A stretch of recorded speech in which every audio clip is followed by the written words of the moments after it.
کچھ کھانے کو دل نہیں کرتا تھا، گھر والے بار بار کہتے کچھ کھا لیجئے کچھ کھا لیجئے، نہیں کھاتے تھے۔ بالآخر حضرت نافع آپ کے غلام تھے، ان سے کہنے لگے کہیں سے مچھلی مل جائے نا تھوڑی سی، میں کھاؤں گا۔ تو کہتے ہیں میں سارے مدینے میں ڈھونڈتا رہا، مچھلی نہ ملی۔ اگلے دن بھی ڈھونڈی تو نہ ملی، تیسرے دن بھی ڈھونڈی تو نہ ملی، تو فرمانے لگے یار بس چھوٹی سی خواہش ہے، کوئی فرض نہیں ملتی تو رہنے دے۔ کہتے ہیں چوتھے دن مچھلی مل گئی، میں 1.5 دینار کی مچھلی لایا، لا کے حضرت عبداللہ ابن عمر رضی اللہ تعالیٰ عنہ کے سامنے جو مچھلی رکھی تو آپ نے لقمہ روٹی کا توڑا تھا، مچھلی کو لگانے لگے کہ دروازے پہ فقیر نے آ کے آواز دی کچھ کھانے کو دو۔ تو حضرت عبداللہ ابن عمر نے روک لیا اور ہنسے۔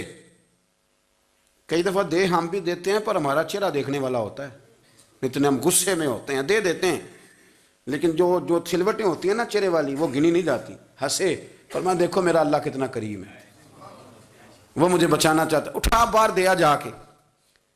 تو خادم اب حکم کا پابند تھا، وہ لیت اللہ تو کر نہیں سکتا تھا، وہ گیا اور جا کے دے آیا۔ فقیر جب سارے محلے سے آٹا اکٹھا کر لیتے ہیں تو پھر ایک جگہ جا کے بیچتے بھی ہیں۔ دے آیا، وہ 2 گلیاں آگے گزرا تو میں پیچھے دوڑا گیا، میں نے کہا سچ بتا کھانی ہے کہ بیچنی ہے؟ وہ کہنے لگا جو بھی سبب لگ جائے کر جاؤں گا، آپ نے دے جو دی ہے۔ تو کہتا ہے میں نے اسے کہا کہ یہ 1.5 دینار کی میں نے خریدی تھی، اگر تو 2 دینار کی مجھے بیچ دے تو آج کل مچھلی مدینے میں مل نہیں رہی تو میں اپنے آقا کو دے دوں گا، وہ یہی کھائیں گے، بیمار ہیں۔ تو کہنے لگا جی بسم اللہ، مجھے کیا اعتراض ہے، 2 دینار مل رہے ہیں، 1.5 کی مچھلی، اور 1.5 کی بھی کسی نے نہیں خریدنی تھی، اب تو پک گئی۔ فرماتے میں نے 2 دینار اس کو تھمائے، وہ مچھلی اس سے خریدی اور خرید کر کے میں لایا، لا کے حضرت عبداللہ ابن عمر کے سامنے دوبارہ رکھی۔ تو فرمایا یہ کیسے آ گئی؟ میں نے کہا حضور 1.5 کی خریدی تھی اور پھر فقیر کو دے دی، اب اسی سے میں 2 دینار کی خرید کے لایا ہوں، آپ قبول فرمائیں۔ تو فرمانے لگے تم نے اچھا نہیں کیا، اب اس طرح کرو 2 دینار بھی اسے دے اور مچھلی بھی واپس دے آؤ۔ عرض کی حضور کیوں؟ فرمایا تم نے قرآن نہیں پڑھا؟ حضور پڑھا ہے۔ فرمایا رب فرماتا ہے لن تنالوا البر حتی تنفقوا مما تحبون، تم بھلائی کو اس وقت پہنچو گے جب اپنی پیاری چیز راہ خدا میں خرچ کرو گے۔ امام غزالی نے لکھا ہے، فرمانے لگے دیا۔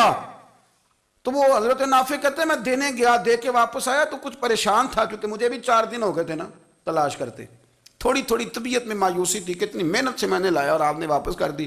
تو حضرت عبداللہ ابن عمر نے مجھے قریب بٹھایا، پھر مجھے تھپکی دی، فرمانے لگے پتر میں نے ویسے بھی کبھی جھوٹ نہیں بولا اور آج کل تو میں ویسے ہی بیمار ہوں، ٹائم ہی نہیں، وقت ہی نہیں، موقع ہی نہیں جھوٹ بولنے کا، میں تجھے سچ بتاؤں مجھے مچھلی کھا کے اتنا سکون نہیں ہونا تھا جتنی اللہ کے راستے میں خیرات کھا کے مجھے سکون ہوا۔ تو تجھے تو میری راحت سے غرض ہے نا کہ مجھے راحت کیسے ہوتی ہے، تو مجھے سکون ملا ہے، راہ خدا میں دے۔ میں نفسانی خواہش پوری کر لیتا تو یہ میرا نفس کل پھر مجھ سے مچھلی مانگتا، پرسوں کہتا نہیں چھوٹے گوشت کی یخنی بھی چاہیے۔